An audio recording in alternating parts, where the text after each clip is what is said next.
எல்லாருக்கும் வணக்கங்க. எல்லாரும் நல்லா இருக்கீங்களா? இன்னைக்கு நம்ம கண்ணம்மா சொல்லாக்கல என்ன வீடியோ பார்க்க போறோம்னா, எங்க வீட பாருங்க எப்படி இருக்குன்னு கந்தரகோலமா இருக்கு. பார்க்கவே ஐயோ! ரொம்ப ரஜினியா இருக்குங்க. இப்படியா நான் வைக்கவே மாட்டேன். எப்படி இருக்குன்னு காமிக்கிறேன் பாருங்க. சமையல் ரூம்பெல்லாம் நல்லா தான் இருக்கு. வேலையெல்லாம் நீட்டா தான் இருக்கு. சமையல் முடிச்சுட்டு எல்லாம் அடுப்படியெல்லாம் தொடச்சி எல்லாம் விளக்கியாச்சுங்க.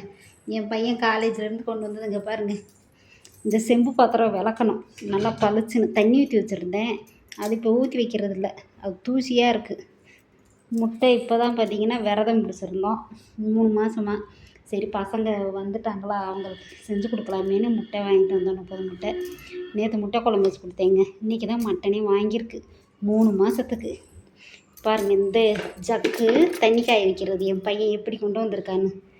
எப்படி இருந்தேன்னா இப்படி ஆகிட்டேங்கிற மாதிரி எப்படி இருக்குன்னு பாருங்கள் நீங்களே.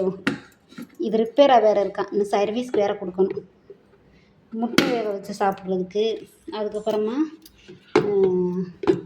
தண்ணி காய வச்சு இந்த கஞ்சி கூழ் சத்து மாவெல்லாம் காய்ச்சி குடிப்பான்.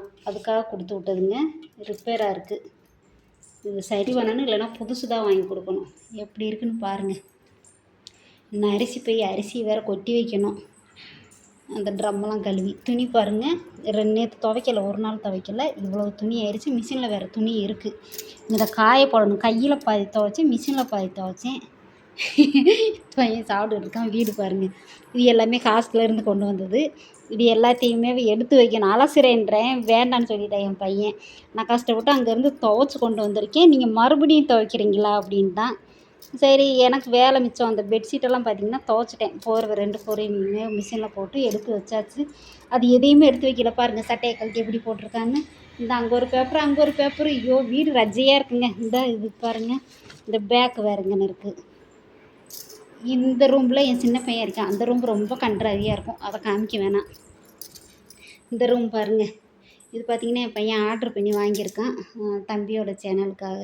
இன்னும் அது நான் ஒரு வீடியோ போடுறேன். இந்த துணி அயன் பண்ணணும். மிஷினில் துணி போட்டிருக்கேன் பாருங்கள். இன்னும் போடணும். சுவிட்ச் ஆன் பண்ணலை. அயன் பண்ணணும். லேப்டாப் வச்சுருக்கான். கொடை இருக்குது.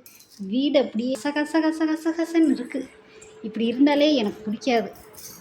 என்னதான் செய்ய, வீட்டில் வேலை இருந்துகிட்டே தாங்க இருக்குது. பொம்பளையர்களுக்கு எப்போ பார்த்தாலும் வீட்டில் அதை தொட இதை தொட. நேற்று உடம்பு முடியலன்னு வேலை செய்யலை. ஐயோ வேறு சொல்லணும்.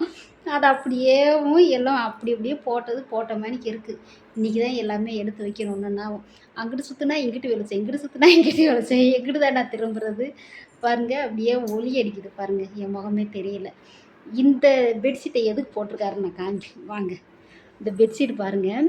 பகலில் இந்த வெயில் வருமா, இங்கே ரெஸ்ட் எடுப்பாருங்க எங்கள் மாமா கீழே தரையில். எனக்குள்ளே பகலில் தூங்குவார் கொஞ்சம் நேரம் சாப்பிட்டு. அதுக்காக இந்த வெயிலோட அனல் தாக்கன்றதுக்காக ஸ்கிரீன் தொங்க விட்றதுக்கு அதை போட்டு விட்டார் பாருங்க. ஆனால் ஸ்கிரீனெல்லாம் நாங்களாம் எடுக்கலை. ஆனால் இருக்குது வேறு. இந்த கதவு நிலைக்கு போடுவோம் பார்த்தீங்களா, முன்னாடி போடுற மாதிரி ஸ்கிரீன் இருக்குது. அதை போடாமல் இந்த பெட்ஷீட்டை போட்டு விட்டுருக்காரு. அந்த வெளிச்சத்தில் அந்த வெயில் அனல் தாக்கும் அப்படின்றதுக்காக எப்படி எல்லாம் இது பண்ணுறாங்கன்னு பாருங்கள். நான் அப்படியே விட்டுட்டு அசிங்கமாக இருக்குமாம்மா அப்படின்னு. அப்போ நான் உழைக்கிற மனுஷன் தூங்க வேண்டாம், உனக்கு அசிங்கமாக இருக்கிறது பெட்ஷீட் அழுக்காயிரும் அப்படின்னு நீ சொல்லிக்கிட்டு இருக்கேன். தூக்கம் கெட்டாலும் பரவாயில்ல, உனக்கு பெட்ஷீட் அழுக்காகக்கூடாது அப்படின்னு நினைக்கிறேன். இப்படி இருக்குன்னு பாரு அப்படின்னாரு. அப்படி இல்லைங்க மாமா, நான் அதுக்காக சொல்லலை. வேறு ஸ்கிரீன் கூட இருக்குல்ல, அந்த ஸ்கிரீனை போடலாம் அப்படின்னு. வேண்டாம் இதுவே இருக்கட்டும் அப்படின்ட்டாருங்க. கூட பெட்ஷீட்டை துவைச்சி கொடுக்குறேன் அப்படின்னு சொன்னாங்க எங்கள் மாமா. ஓ இப்போ தான் வெயில் அடிக்க ஆரம்பிக்குது. காலையிலேருந்து வெயிலே இல்லை, மூடிக்கிட்டு இருந்துச்சு. இப்போ தாங்க வெயில் அடிக்குது. எங்கள் செடி பாருங்கள் நல்லா வளர்ந்துருக்கு. அன்றைக்கி நான் 21ஆவது நாள் விரதம் முடித்தேன்னா அன்றைக்கி கோழி சாப்பிட்ருச்சுங்க. சரி முருகர் தான் சாப்பிட்ருக்காரு. ஆமாவா இல்லையான்னு சொல்லுங்கள். நம்ம முடியாமல் படுத்துட்டோம்னா வீடு அப்படியே போட்டால் எப்படியோ இருக்குங்க. பிசுன்னு இருக்கிற மாதிரி இருக்குங்க. வீடெல்லாம் துடைக்கணும். அதையும் பசங்க சொல்லுவாங்க. நாங்களாம் பேசாமல் வராமல் ஹாஸ்டல்லே இருந்துடவா, வீடு நல்லா நீட்டாக எப்பயும் சுத்தமாகவே இருக்கும். ஆளுக்கு இருந்தால் அப்படிதாம்மா இருக்கும் பிள்ளைன்னு வந்தா அப்படின்னு சொல்கிறாங்க. என்னமோ கசகசன்னு இருந்தால் எனக்கு ஒரு மாதிரி இருக்குங்க. வீடு எப்பயும் நல்லா நீட்டாகவே இருந்துட்டு கொஞ்சம் ஒரு மாதிரி இருந்தால் ஒரு மாதிரி இருக்கும். உங்களுக்கு இப்படி தானே என்னன்னு சொல்லுங்கள். என்கிட்டயே சிரிக்கலாம்னு சொல்லவே நீ துணியெல்லாம் காய போட்டு எடுத்து காஞ்சதுக்கப்புறமா எடுத்து மடித்து வைக்கணும். அயர்ன் பண்ணுறத அயர்ன் பண்ணி வைக்கணும். இங்கே இருக்கிறதெல்லாம் எடுத்து ஒரு ஓரங்கட்டி வைக்கணுங்க. பீரோ வேற பத்தலை, எங்கே வைக்கணும்னு தெரியல. மூட்டையை கட்டி போட வேண்டியதுதான், வேறு வழி. பாய். வீடியோ பிடிச்சா லைக், ஷேர், கமெண்ட் பண்ணுங்கள்.